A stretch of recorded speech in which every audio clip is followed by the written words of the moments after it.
Today on Growing Idaho, some schools are closing because of low enrollment. It's quite a change after years of districts not being able to keep up with growth and build schools fast enough. Also, other schools are actually full with kids on waiting lists.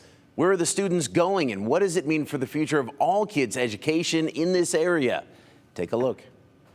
4 schools are now closed in the Nampa School District. I know that any decision to close a school is taken very seriously. Idaho Superintendent of Public Instruction Debbie Critchfield knows it was a decision that district leaders had to make, though, because of a plummet in enrollment.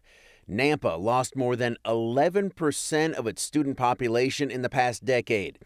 That's a big change from the 90s and early 2000s. There was a period of time where schools could not be built fast enough. The Idaho Department of Education says while the state's overall population has grown, Idaho lost over 29,000 K-12 students since the 2013-2014 school year. That is having an impact on public schools. Dan Holler is the public affairs administrator for the Boise School District. In the past year, Boise saw a drop in their enrollment of a little more than 2%.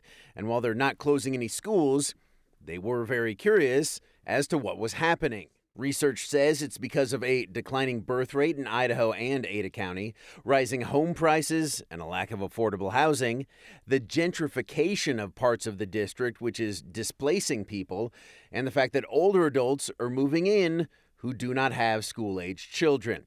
Holler says more parents are chasing lower home prices by moving well outside of Boise, which is why you see Valley View's enrollment growing.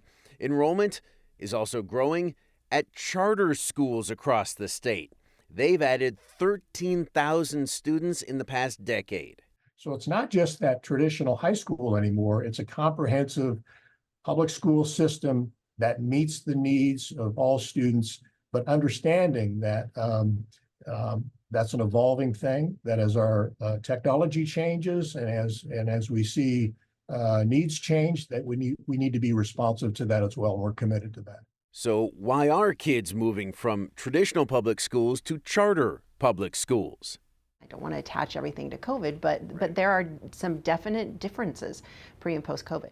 Critchfield says during the pandemic, families enjoyed more choice and flexibility with how and where their kids went to school. They don't want to give that up. So the superintendent wants the Department of Education to meet those needs and to be flexible too, up to a point. We want parents to find the right fit for their child without any type of regulation from the government saying this is where your child has to get their learning.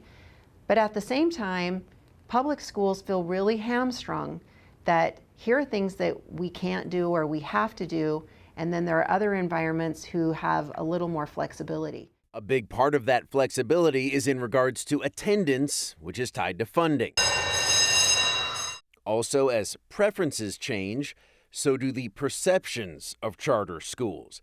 Critchfield says there's much less of an adversarial relationship now. Charters are already factored into funding distribution, and a new law will ensure that charters are also not pulling facilities funding from traditional schools either.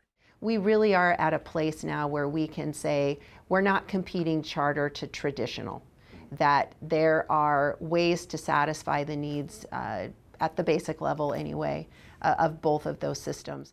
All that sounds good, but people are still going to worry any time schools close, like they did in Nampa. Are we going to see more of that? Critchfield says she can only be sure of one thing, that education in Idaho will continue to change. We have to be prepared that change is a part of education, and we're okay with that. We want that to be a part of the conversation.